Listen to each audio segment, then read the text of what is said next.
नमस्कार, capital TV का खास शो महाराष्ट्र फाइल्स देख रहे हैं आप। मैं हूं आपके साथ पूजा। महाराष्ट्र में बहुत जल्द बड़ा खेल हो सकता है। अजीत पवार ये बड़ा खेल कर सकते हैं। दरअसल जब से शरद पवार ने ऐलान किया है कि नए कार्यकारी अध्यक्ष के तौर पे सुप्रिया सुले और प्रफुल्ल पटेल अब सारा कार्यभार संभालेंगे, तब से ही एनसीपी में विद्रोह की स्थिति पैदा हो गई है।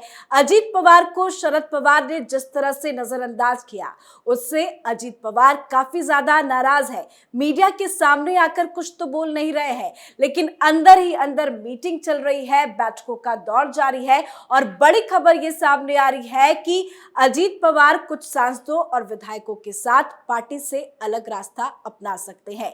तो आज इसी पे चर्चा करेंगे। बातचीत के लिए मेरे साथ स्टूडियो में मौजूद हैं कैपिटल टीवी के एग्जीक्यूटिव एडिटर राजीव जी। राजीव जी, बहुत बहुत स्वागत है आपका। धन्यवाद। अजीत पवार का क्या लगता है अगला कदम क्या होगा? देखिए, अजीत पवार ने अपने कदम के लिए प्लानिंग शुरू कर दी है। जिस तरीके से उनको धोखे में रखा गया, क्योंकि अनाउंसमेंट से पहले जानकारी उनके पास इस बात के लिए नहीं थी। जो लेटर इशू किया गया था स्थापना दिवस के लिए, कार्यक्रम के लिए, कि क्या क्या होगा उस कार्यक्रम में, उसमें कहीं इस बात का जिक्र नहीं किया गया था कि शरद पवार कोई ऐसे अनाउंसमेंट कर सकते हैं, क्योंकि ये प्रेस कॉन्फ्रेंस नहीं था।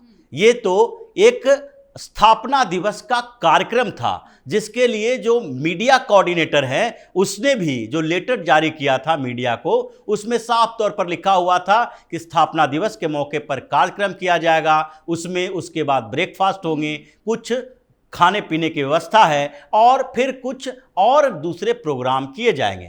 लेकिन अचानक से विस्फोट हुआ और अजीत पवार के सामने इन्होंने घोषणा कर दी कि सुप्रिया सुले और प्रफुल्ल पटेल ये दोनों वर्किंग प्रेसिडेंट होंगे एनसीपी के।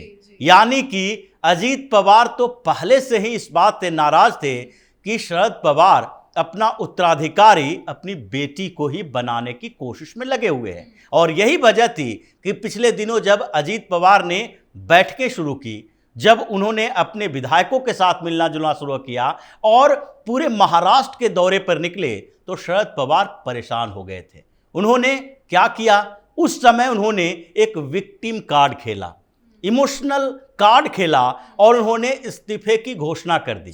वो जानते थे कि इस्तीफा उनका मंजूर नहीं किया जाएगा, क्योंकि इस्तीफा देना किसी पार्टी के प्रमुख, और वो भी ऐसी पार्टी जिसको उन्होंने ही बनाया है, एक व्यक्ति की पार्टी है, इसमें दूसरे परिवार के लोग और दूसरे लोग, इन लोगों के लिए कोई जगह नहीं है शरद पवार के अलावा। फिर भी इन्होंने बिना किसी से कुछ डिस्कस किए हुए अचानक से इस्तीफा की घोषणा की और एक कमिटी बना दिया कि अगला अध्यक्ष वही तय करेंगे।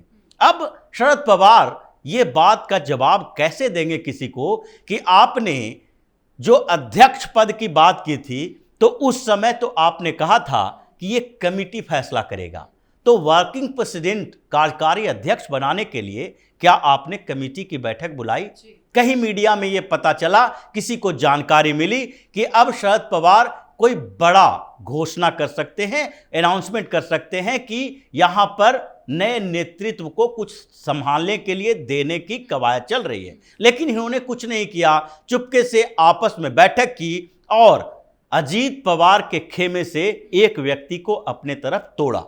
क्योंकि जब प्रफुल्ल पटेल की बात होती है, वो शरद पवार के काफी करीबी नेता हैं, फंड भी इकट्ठा करते हैं उनके लिए। उन्होंने लंबे समय तक शरद पवार के साथ राजनीति की है। लेकिन एक बड़ी बात है कि इस बीच जो डेवलपमेंट सामने आया था अजीत पवार के मामले में, उसमें प्रफुल्ल पटेल खुद अजीत पवार से मुलाकात कर चुके थे और इसलिए प्रफुल्ल पटेल को भी कुछ समय तक दरकिनार किया गया। जब शरद पवार ने बातचीत की अपने पार्टी के मसलों पर, तो उस समय सुप्रिया सुले उनके साथ होते थे। जब उन्होंने उद्धव ठाकरे, संजय राउत के साथ मीटिंग की, उस समय भी सिर्फ सुप्रिया सुले उनके साथ थी।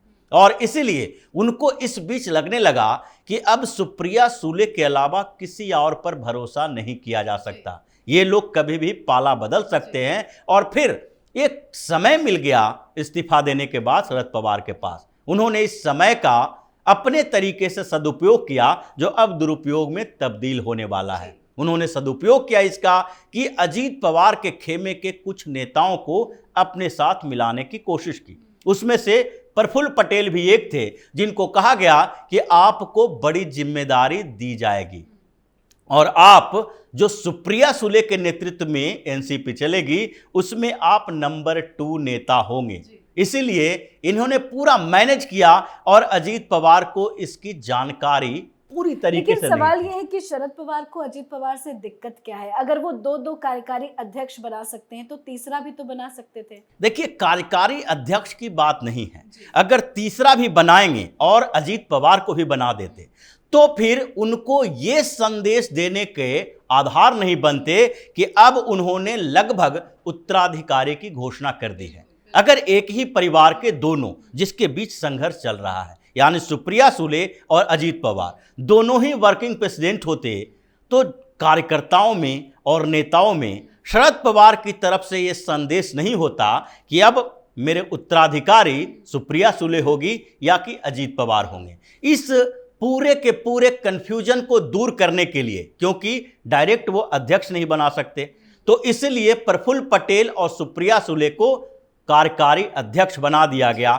अब सबको पता है एनसीपी के अंदर भी कि प्रफुल्ल पटेल किसी भी स्तर पर कार्यकारी अध्यक्ष तो हैं, लेकिन शरद पवार के उत्तराधिकारी नहीं हो सकते।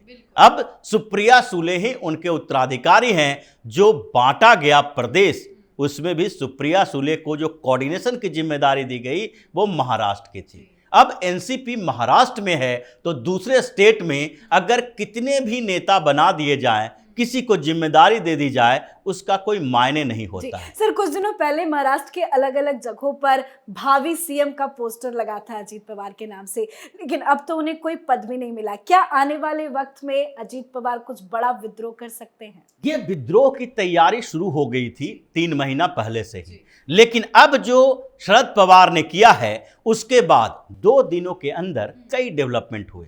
अजीत पवार भी अपनी प्लानिंग में लगे हुए हैं। उन्होंने अपने समर्थक विधायकों के साथ बातचीत भी की है और वो अपने नेक्स्ट प्लान पे चल रहे हैं, क्योंकि अजीत पवार ये चाहते हैं कि एनसीपी उनके पास रहे। एनसीपी का ऐसा ना हो कि शरद पवार जैसा चाह रहे हैं कि ये गुस्से में कोई ऐसा फैसला ले और अपने समर्थक विधायकों के साथ, सांसदों के साथ ये किसी दूसरी पार्टी में चला जाए, यानी कि अपनी नई पार्टी बनाने के बदले वो भारतीय जनता पार्टी के साथ चला जाए। लेकिन भारतीय जनता पार्टी के साथ इनकी बातचीत हो रही थी और इस बीच जो बातचीत आगे बढ़ी है उसमें महाराष्ट्र के अंदर इस बात की चर्चा सियासी गलियारों में है कि अजीत पवार जो बैठकें कर रहे हैं उसमें 28 से 30 विधायक उनके साथ आने के लिए तैयार हैं और उनका जो अगला नेक्स्ट प्लान और एक्शन मोड है वो इसी तरीके का है कि वो पहले से जो कह रहे थे कि हम अगले चुनाव में भारतीय जनता पार्टी के साथ गठबंधन करना चाहते हैं। भविष्य महाविकास आघाड़ी की नहीं है और इसीलिए उन्होंने एक और बात मीटिंग के अंदर कही थी जब अघाड़ी की बैठक हुई थी। अघाड़ी की बैठक जो 5 दिन पहले हुई उसमें अजीत पवार ने एक शर्त रखी और उस शर्त में कहा गया कि चुनाव लोकसभा का है, उसके बाद विधानसभा का भी चुनाव है, तो पहले लोकसभा के चुनाव में किसके पास कितनी सीटें होगी ये अघाड़ी के बीच पहले तय हो जाना चाहिए, क्योंकि आप अंतिम समय में कंफ्यूजन क्रिएट करते हो। इसलिए पहले यह तय कर लो कि कितनी सीटों पर कौन चुनाव लड़ेगा, क्योंकि अजीत पवार को यह पता है कि ये जो फार्मूला है कांग्रेस एक्सेप्ट नहीं करेगी और कांग्रेस ने खारिज कर दिया कि अभी सीट शेयरिंग के ऊपर कोई चर्चा नहीं की जा सकती है, वो समय का इंतजार करेगी। क्या अडानी मुद्दे पर अजीत पवार का चुप रहना, पीएम मोदी के डिग्री मुद्दे पर पीएम मोदी का साथ देना, क्या लगता है कि क्या आने वाले वक्त में अजीत पवार बीजेपी के साथ जाएंगे? बीजेपी के साथ वो जा चुके हैं। लगभग ये मान लिया जाए कि वो भारतीय जनता पार्टी के साथ जा चुके हैं। बस इंतजार है उस विस्फोटक स्थिति की जब उनके पास संगठन के लोग और अपने समर्थक विधायक और सांसद होंगे। उसके साथ जो बैठकों का दौर चल रहा है वो पहले महाविकास अघाड़ी में विस्फोट करवाने वाले हैं। पहले तो जो उन्होंने अपनी शर्तें रखी है कि अभी ही तय कर लो कि कितनी सीटों पर कौन चुनाव लड़ेगा, कांग्रेस ने मना कर दिया, उद्धव ठाकरे ने मना कर दिया, अब इस बात को आगे बढ़ाया जाएगा। तो पहले अघाड़ी में वो चाहते हैं कि उद्धव ठाकरे और कांग्रेस ये दोनों ये बता दे कि हम एनसीपी के उस फार्मूले के खिलाफ हैं, तो वो अपनी पार्टी में अपने नेताओं से बात करेंगे कि जिस गठबंधन की हम बात कर रहे हैं उसमें इतना कंफ्यूजन है, तो अभी से हम एक कैसे तय कर लें कि अंतिम समय में हमें ये दोनों मिलकर दबाएंगे नहीं, हमारी सीटें कम नहीं करेंगे। इसलिए अगर ये पहले तय कर लेते हैं तो अभी सारा फाइनल हो जाएगा और हमारे लिए भी विकल्प रहेगा कि हम दूसरे गठबंधन में जा सकते हैं। भारतीय जनता पार्टी को भी इस बात से कोई तकलीफ नहीं है। शिंदे भी चाहते हैं कि इस बार जो गठबंधन हो लोकसभा के लिए, वो गठबंधन इतना मजबूत हो जिसमें सीटें अगर इन लोगों के पास कम भी रहे तो कोई बात नहीं है, जीत का परसेंटेज 80% से ज़्यादा होनी चाहिए, यानी एनडीए का कुनबा बढ़े, एनडीए मजबूत हो और सीटें ज़्यादा हो। इसलिए एनसीपी में विद्रोह तो होना लगभग तय है। और अजीत पवार ने जो बैठकें की है इसमें यह भी माना जा रहा है कि 28-30 विधायक इनका साथ देंगे, सांसद भी कुछ इनके साथ हैं और ये पूरी पार्टी को तोड़ेंगे और उसके बाद ये गठबंधन करेंगे एनडीए के साथ, भारतीय जनता पार्टी के साथ। लोकसभा चुनाव में ये अघाड़ी के साथ नहीं रहेंगे। और शरद पवार ने जो पूरी कवायद की है, जो चतुराई की है, वो उन्हीं के द्वारा सिखाए गए नेता हैं। वो शरद पवार की हर चाल से वाकिफ हैं कि किस समय ये कौन सा मोड़ लेंगे। उन्होंने ही ट्रेनिंग दी है। अजीत पवार की ट्रेनिंग कहीं बाहर में नहीं हुई है, पॉलिटिकल ट्रेनिंग शरद पवार ने ही दी है। और अब जो पलटी मार रहे हैं उसका नतीजा यही होगा कि एनसीपी टूटेगी और भारतीय जनता पार्टी के साथ अजीत पवार की बैठकें होगी, साथ में गठबंधन भी होगा। तो शरद पवार की ट्रेनिंग उनको ही भारी पड़ने वाली है। बिल्कुल। बहुत बहुत धन्यवाद सर समझाने के लिए। तो अभी हाल ही में शरद पवार ने बड़ा ऐलान करते हुए प्रफुल्ल पटेल और सुप्रिया सुले को एनसीपी का नया कार्यकारी अध्यक्ष बनाया था, जिससे अजीत पवार काफी ज्यादा नाराज है। वो कुछ सामने आकर मीडिया के सामने कह तो नहीं रहे हैं, लेकिन अंदर ही अंदर बैठकें चल रही है और बताया जा रहा है कि उन्हें अच्छा खासा समर्थन कुछ विधायकों और कुछ सांसदों का है, जिसको लेकर वो बहुत जल्द बड़ा फैसला ले सकते हैं, जो एनसीपी के लिए, शरद पवार के लिए बड़ा झटका हो सकता है। आज के हमारे शो महाराष्ट्र फाइल्स में फिलहाल इतना ही। देखते रहिए कैपिटल टीवी। नमस्कार।